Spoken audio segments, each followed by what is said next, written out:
Bonjour Jean-David.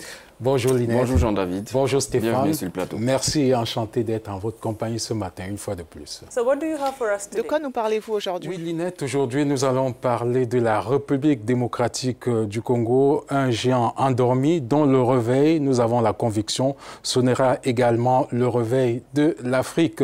Il faut dire que la République démocratique du Congo est engluée dans une crise politique assez pernicieuse.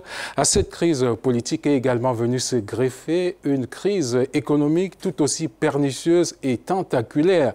À cet effet, le Fonds monétaire international révèle que la croissance de la République démocratique du Congo a pratiquement été divisée par 3 en une année, passant pratiquement de 7% à 2,5% en 2016.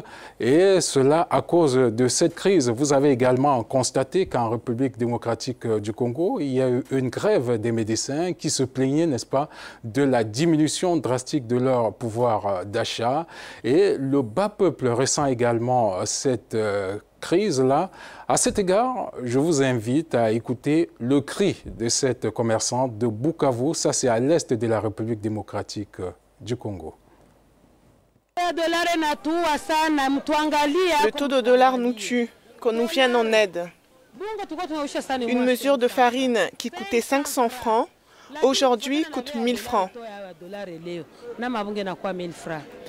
Que les autorités fassent tout pour nous résoudre ce problème en promouvant la monnaie locale. So Jean-David. Alors Jean-David, nous avons écouté cette commerçante de Bukavu, mais qui est responsable de cette crise qui a conduit à la dépréciation du franc congolais par rapport au dollar? Écoutez, Linette, il faut dire que la République démocratique du Congo a la même structure que la plupart des économies africaines.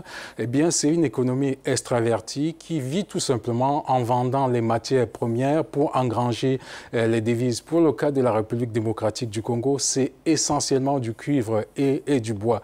Donc, lorsque le cours du cuivre baisse sur le marché international, cela se ressent également sur les revenus de la République démocratique du Congo.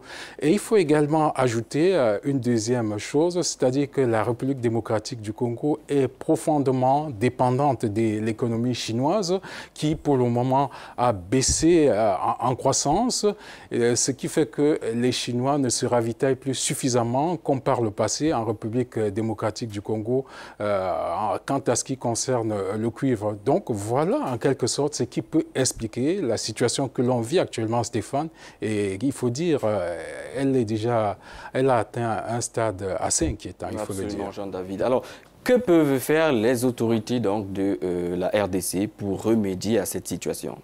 Oui, il faut dire, Stéphane, que les autorités congolaises ne sont pas restées les bras croisés. Elles ont multiplié un ensemble d'initiatives.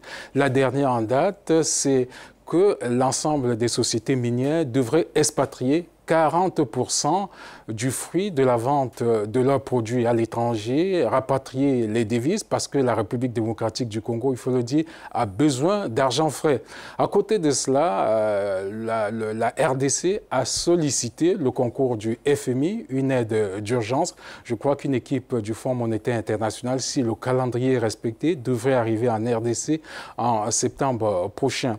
Donc voilà en quelque sorte ce que les autorités congolaises ont initié pour le moment. Mais il y a également les Congolais qui réfléchissent, donnent des points de vue sur les voies et moyens pour en sortir.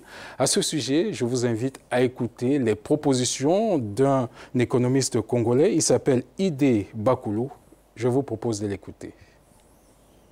Aujourd'hui, nous n'avons pas d'autre choix pour nous en sortir. Il nous faut des capitaux frais. Il nous faut en tout cas des appuis budgétaires.